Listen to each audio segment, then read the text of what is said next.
Hey guys, welcome back. It's Missy, and today we're gonna talk about why do narcissists become narcissists, and can a healthy person randomly turn into a narcissist? So the first thing I have to get out of the way is something that I've noticed with my clients, or even me when I first started learning about it, is when you learn about the narcissist and why they become a narcissist, you can form a lot of compassion for this person.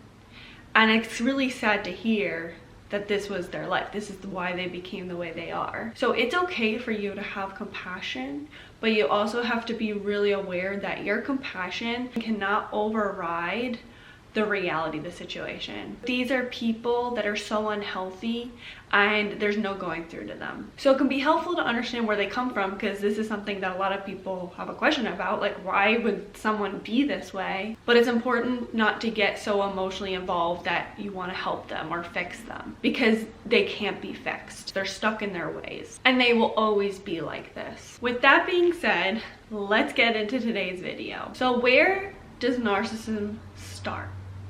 Narcissism starts in childhood, like most things I talk about. It all starts with attachment. So when you're an infant, I've talked a lot about insecure attachment and healthy attachment, but when you're an infant and if you have insecure attachment where your parent is sometimes there, sometimes they're not, they're very neglectful, they're not there at all, it will lead you to have either anxious attachment or avoidant attachment. So you now learn that you don't have someone to consistently rely on. The world feels unsafe.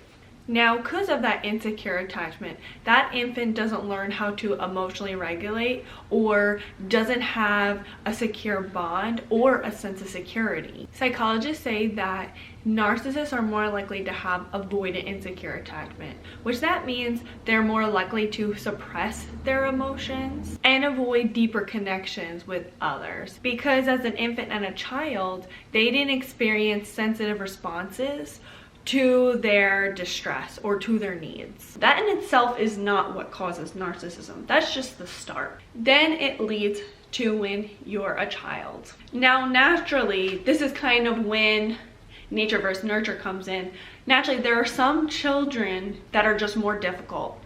They have a really hard time self-soothing. They will cry more than other kids that are able to just go with the flow. Those kids are the kids that other kids don't want to play with or like, or maybe their siblings don't want to play with them and they don't like them, or other parents won't really like them.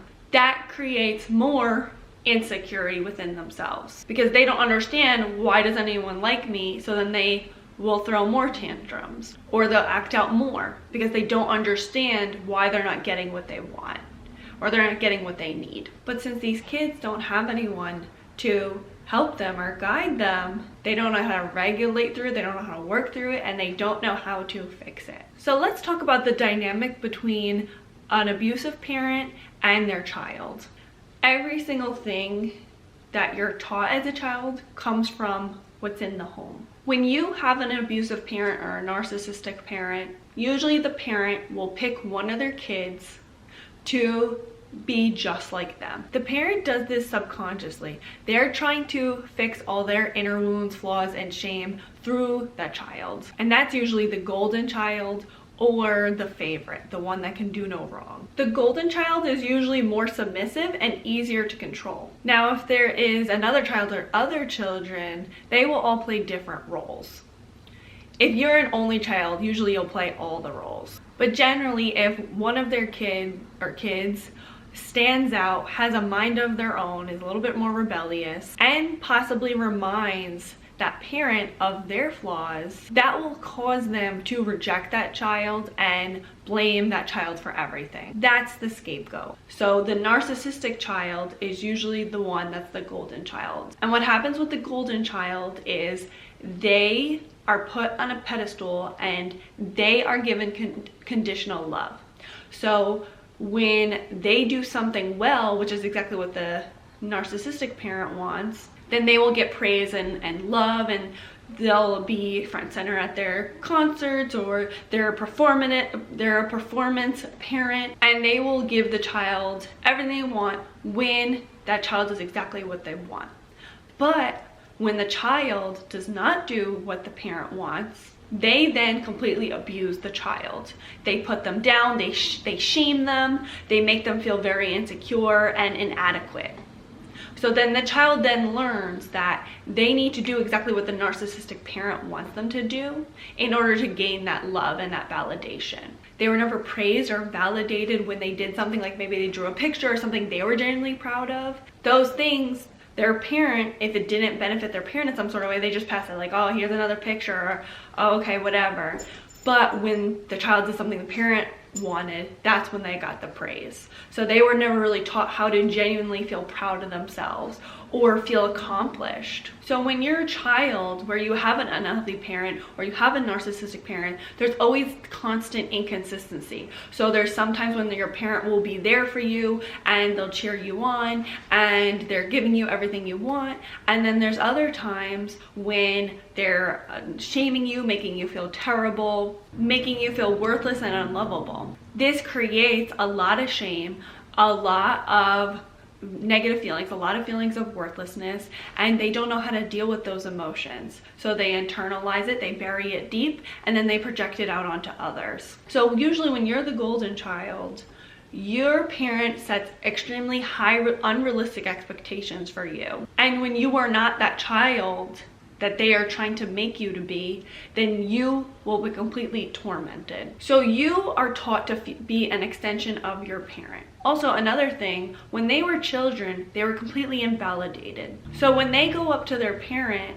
and they share how they're feeling, hey mom, I'm sad, or hey mom, I'm feeling this type of way. If they had a selfish or narcissistic parent, that parent would then say, it makes me sad when you're sad, or you know, I'm upset too. You know, we all have feelings. When that happens, the child then feels like they're not allowed to have feelings, and it also makes them not understand the difference between their feelings and their parents' feelings, which is why it's very common for narcissists to see others as extensions of themselves, because they were taught from the time they were young. So they will be taught to feel a lot of shame, feel like feelings are incorrect.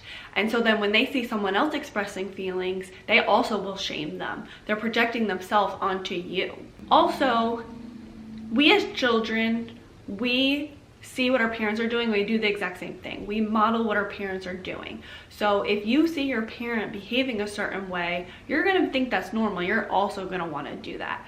Or if you learn that the only way to get what you need is to manipulate because you saw mom and dad doing it, or you learned from when you would talk to them, you couldn't exactly say, hey, I need this, but instead you would have to manipulate in a way of like, oh, it makes me feel bad when I don't get this. Like, that's how you learn, oh, that's how I'm supposed to get my way. So then as that child, you learn that people are tools. You're supposed to manipulate others to get what you want. And also, a lot of the times, these parents usually deal with a lot of guilt and shame themselves. So then they will try to shield their child from feeling any type of disappointment. And when you're a child that doesn't go through something or deal with disappointment, you then become very entitled. You then learn that you were supposed to do things to get what you want. So let's say as a child, there was a sleepover and then the child was not invited. That narcissistic parent may go in and say like, hey, you know, you are supposed to invite my child, and they would berate them rather than teaching the child like, hey, sometimes you're not gonna be invited to things, it's okay. The parents teaching them like, you're supposed to always get what you want and you should never deal with disappointment. You're supposed to barge in and make everyone feel like shit, and that you should be going to that sleepover because that's what your parents would do. Or the child gets a bad grade and the parent goes and berates the teachers. So whenever something negative happened, mom and dad came to save the day. Or whenever they wanted a toy, they got it. Or when they wanted to eat a bunch of junk food, they got it. This constant enabling then causes the child to just feel like they can always get what they want and there's no consequences to their actions. They're taught that that's what they're supposed to do. They're not supposed to accept no, and they're not supposed to understand that bad things happen and they have to deal with it. They're not taught to self-regulate or deal with disappointments or bad things.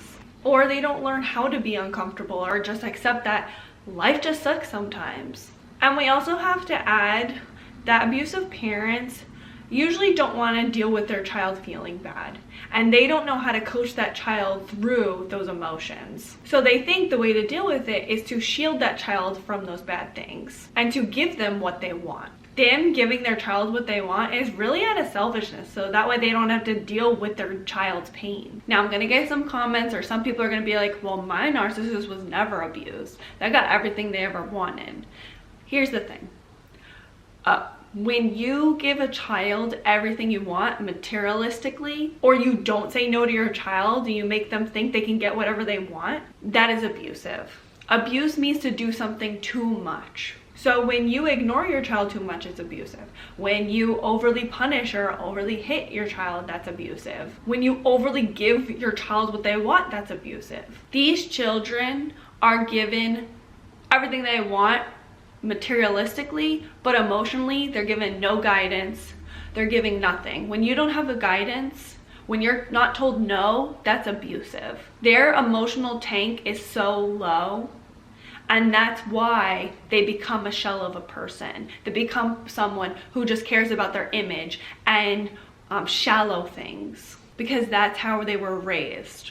That's what's normal to them. So they were never given their emotional needs. They were never validated. They were always shielded from things, and they were constantly enabled. They were not called out. They were taught that they can do whatever they want and there would be no consequences. And this a lot of time is because that parent is trying to fix something within themselves. So they are living through their children, trying to live the life that they wish they would have lived. That's why they will control them to be a certain person. Maybe they want their child to be a popular cheerleader. So they will make sure, hey, you're gonna do nothing, but you're gonna cheer, and I'm gonna love you when you are a cheerleader, and if you fail at cheerleading or you don't wanna be this cheerleader, then I don't like you. Or I want you to date this person. If you don't date this person, then I'm gonna give you so much hell. But if you do, I'm gonna love you so much because I have wounds that I haven't dealt with, and I'm just trying to heal them through you. That's why the child becomes so messed up. They don't have their own identity. Another huge thing that we need to keep in mind is that narcissists are more likely to lie about their childhood. Some create a delusion that they had a great childhood, or some will say that they dealt with some mistreatment, but it wasn't really that big of a deal. Or others don't even want to talk about their child. And then there are some that completely victimize themselves. They use their childhood as a crutch to excuse their behavior. But if someone says they have a great childhood and then they show all those narcissistic traits, it doesn't add up. You have to ask yourself, if they really had such a great childhood, then why would they have so many of these issues? Or if they had great parents, then why can they not connect on a healthy level? It just doesn't make sense. You also have to understand that their parents most likely put on a show when you're around. They show them their best selves to you. You just want to point out, if actions don't match someone's words, something's off. So there's another question that comes across people's minds, and that's, can a narcissist become a narcissist in adulthood or as a teen? And the answer to that is no. When you become a narcissist, it starts when you're a child, from the way that you're raised. Narcissism is a reflection of the way that they were raised as a child. Even if they had one healthy parent and one narcissistic parent, they're still prone to that narcissism. So now as an adult, there is a defect in their brain. They have lower empathy, which studies show people with more narcissistic traits have structural abnormalities in their cerebral cortex, which is the region that involves empathy and self-reflection. Not a coincidence. They also were stuck at the age they were abused at and are more likely to be in a trauma state, which also weakens other parts of their brain, like being able to be logical and reason. That part of their brain's weakened. The parts of their brain that are strengthened are the emotional parts. That's why they throw tantrums. And they're also taught to throw a tantrum every time they don't get what they want. So if you have someone in your life where all of a sudden they become narcissistic, or they're showing a lot of those traits, it's not because it's random or something triggered them in adulthood. No, it's that you probably for so long were being a certain way where you were just complying to whatever they wanted, and now you put up a boundary, or you said no, or you called them out for something, and now that's why their narcissistic traits are coming out. Or they're shifting their supply. So they may have had one person that was a supply, maybe it was their partner, and then they shifted it over, they no longer the partner, and maybe you're their friend, and now you are now the new supply. So they usually will have a target, and when that victim is no longer giving them their supply, they will go then find another victim and another supply. So if you have a narcissist in your life that has been like very sweet and has been doing a lot of love bombing, it could even last 2 years because you've been compliant for 2 years and doing whatever they wanted, and then all of a sudden you say no, or you stand up for yourself, that's when it turns around. That's the switch. That's when you'll see they will start to do a lot of those abusive tactics. So as I always say, that's the quickest way to really learn if you have a narcissist in your life, is to put up a boundary, say no, or call them out, and you will see all of a sudden that charm's gone. So when it comes to narcissism, like I said, it's super important that you become educated, but don't use this information to make excuses or to stay in these types of relationships. It's just important for you to understand so you can gain some clarity, because it's something that's like, what the hell, why is this happening? But don't use it as an excuse for them. Bad things happen to people, and they deal with terrible traumas. It's not their fault why that happened. It's now as an adult, or when you're an older person, you now have to deal with that. That is now your responsibility. It's not your responsibility what happened as a child and what your parents did to you. It's your responsibility now of what are you doing with that now. You can't use trauma as an excuse forever. So you have to hold those people accountable. You can't use your past as an excuse forever, because you don't deserve that abuse. You don't deserve to be abused just because someone else was abused. So what do you guys think? Leave it all in the comments below, and please don't forget to like, comment, subscribe, and share with someone that you think may need it. Until next time, thanks for watching. Bye guys. I wonder if you guys can hear the robot in the background, the vacuum robot. That thing is such a lifesaver and such a great investment. So if you like having a clean house, or you don't have the energy, or you don't have the time, invest in a robot. They're more like psychologists say that structural abnormalities in their prefrontal cortex have structural abnorm, why can't I say that word? Which studies show that people with more narcissistic traits